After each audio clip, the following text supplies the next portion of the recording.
વખત જ્યારે આપણા સાહેબના જવા પછીથી આપણે બધાએ જ તમારા મહેનતથી મને ખૂબ જ સારા વોટથી જીતાડી અને મને દિલ્હીની પાર્લામેન્ટમાં મોકલાવી તમે.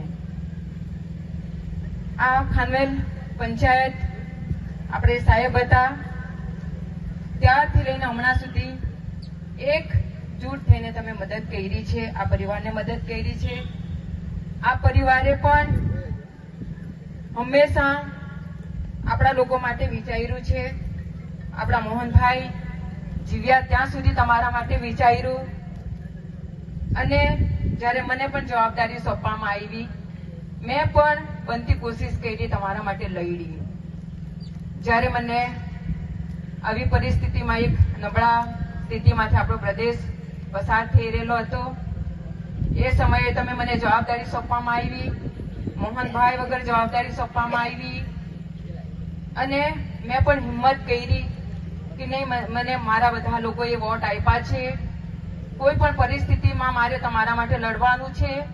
જે સમસ્યાઓ હતી જે મોહનભાઈ લડતા હતા, જે મોહનભાઈ એ સમસ્યાઓના માટે છેલ્લે સુધી જ્યારે જીવ્યા ત્યાં સુધી લડ્યા, એ સમસ્યાઓ બધી ઊભી હતી. એ સમસ્યાનો હલ થાય એના માટે મેં બનતી કોશિશ કરી દિલ્હીની પાર્લામેન્ટમાં રજૂઆત કરવા માટે. પહેલા મેં રજૂઆત કરી એસેમ્બલી માટે. એસેમ્બલી એટલે આપણે અહીંયા વિધાનસભા સ્થાપિત થાય. વિધાનસભા સ્થાપિત થાય તો આપણે બધી જ સમસ્યાનું સમાધાન કરી શકીએ. જ્યારે જિલ્લા પંચાયત હતી અને આજે પણ છે, પણ જિલ્લા પંચાયતમાં જ્યારે આપણા મોહનભાઈ લડીને બધા જ પાવર અપાવ્યા, એમાં આપણે બધી જ સમસ્યાઓથી લઈને બધી જ વસ્તુ એમાં મળે એવી વ્યવસ્થા એમણે પણ કરી, પણ અહીંના પ્રશાસનને લાગુ નહીં કરી. એના માટે પણ મેં મુદ્દો ઉચક્યો. જંગલ જમીન માટે મેં મુદ્દો ઉચક્યો. આયુષ્યમાન ભારત માટે મેં મુદ્દો ઉચક્યો, જે આપણને મફત ટ્રીટમેન્ટ મળે એ મુદ્દો પણ વચ્ચે બંધ થઈ ગયેલો, એ હું ચાલુ કરાવવા માટે પાર્લામેન્ટમાં મેં રજૂઆત કરી. ગવર્મેન્ટ હોસ્પિટલોમાં દવા નહીં મળે એના માટે પણ મેં પાર્લામેન્ટમાં રજૂઆત કરી. પાર્લામેન્ટમાં રજૂઆત કરતાની સાથે સાથે મેં મિનિસ્ટરોને પણ મેં વાત કરી કે આ પ્રદેશની સ્થિતિ આ છે. આજે હજારો કરોડ 5 થી 6,000 કરોડ રેવન્યુ આપવાવાળો પ્રદેશ આજે આ સ્થિતિથી પસાર થઈ રહ્યો છે. જ્યારે આ બધી જ મેં રજૂઆત દિલ્હી સુધી મેં કરી.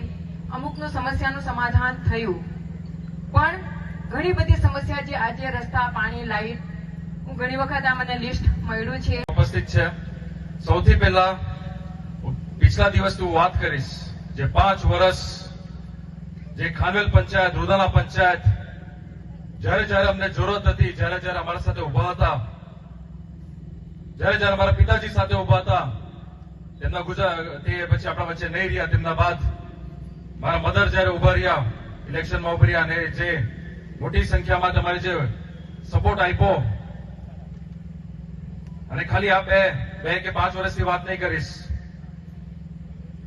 બે દિવસ પહેલા મારા કાર્યકર્તા સાથે બેસેલો હતો, ત્યારે ચર્ચા થઈ. જ્યારે ખાનવેલ પંચાયત, રોદાના પંચાયત એક હતું જે 20 વર્ષનો રેકોર્ડ છે. ખાનવેલ પંચાયતે હંમેશા મોહન ડેલકર સાથે હતું, આદિવાસી વિકાસ સંગઠન સાથે હતું, અને સાબિત આજે પણ તમે કરતા છે કે કલાબેન ડેલકર સાથે અને ભાજપા સાથે પૂરો ઉભા રહેશો. અને ભવિષ્યમાં પણ જે મેં વાત કરું, 2-5 વર્ષની વાત નહીં કરું, મને પૂરો વિશ્વાસ છે કે આવતા દિવસમાં પણ ખાનવેલ પંચાયત, રોદા પંચાયત પૂરો સહયોગ આપશે. તો એક સાથે આજે તમારા વચ્ચે અમે આવ્યા છે, તમારા વિશ્વાસ જીતવા માટે આવ્યા છે. તમારા સામે અમે ફક્ત વોટ માંગવા નહીં, વોટનું અપીલ નહીં, તમારો વિશ્વાસ જીતીને આવતા દિવસોની વાત કરશું. જે આવતા 5 વર્ષ, 10 વર્ષ कलाबेन डेलकर आपले वच्चे दिला आहे. आम्ही गावागावाला येडलो, आख्याला रजूआत केली. आखी 12 गावात आपले एक होतील हा. तसं मोठे स्टेजवर पण आखे येतील. अभिनवभाई येल, कलाबेन येल, अभिनवभाई येल, नटूभाई पटेल साहेब येल. आखा सामी जसा बोललो तसा आज असे स्टेजवर हजर आहेत.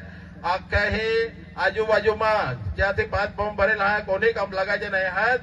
ते खाली हिंडून 2 दिवसમાં गायब होतील. जे आहे ते कलाबेन डेलकरला डायरेक्ट दिल्लीची सीट मिळी आहे. भारतीय जनता पार्टीची डेल आहे.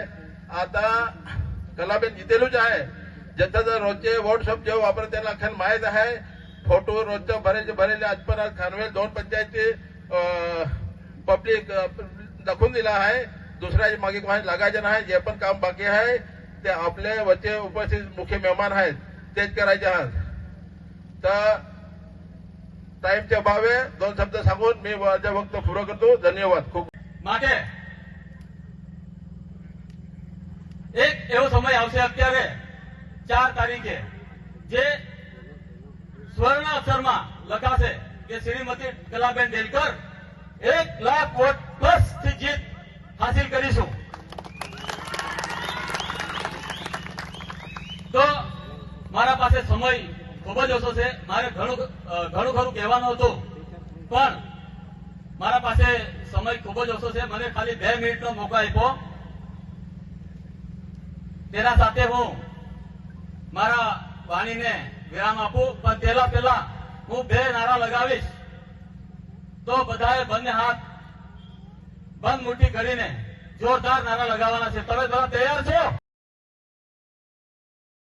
સાથે અમે બધી જ પંચાયતોમાં મીટિંગ કરીએ છીએ તે જ પ્રમાણે ખાનવેલ અને રૂદાના પંચાયતની મીટિંગ જે તમે આટલી મોટી સંખ્યામાં આવ્યા છો તમે બધા કાર્યકર્તાને અભિનંદન આપો કે તમે આટલી મોટી જનસંખ્યા તમે ભેગી કરી ખૂબ ખૂબ તમારો આભાર કે જે કાર્યકર્તા મહેનત કરે બહેનો મહેનત કરે તો જ સંખ્યા થાય ને ખાસ કરીને તો અભિનવભાઈ કીધું તેમ બહેનોની સંખ્યા ભાઈઓ કરતા પણ વધારે છે એવું લાગે કે કલાબેન મહિલા ઉમેદવાર છે એટલે બધા બહેનોમાં બહુ ઉત્સાહ છે ને ખાસ કરીને જે બધી જ પંચાયતમાં અમે મીટિંગ કરવા જઈએ સુરંગી દપાડાની મીટિંગ લીધી અમે સગનભાઈ માંગલા અને પ્રકાશભાઈ રેમ અને બધા લોકોએ મીટિંગ કરાવી ત્યાં પણ મોટી સંખ્યામાં બહેનો હતા સંજયભાઈ રાઉતની પંચાયત છે કે જે તે જ પ્રમાણે ખાનવેલ અને રૂદાના પંચાયતમાં પણ અમને જોવા મળ્યું કે જ્યારે દાદરાનગર હવેલીમાં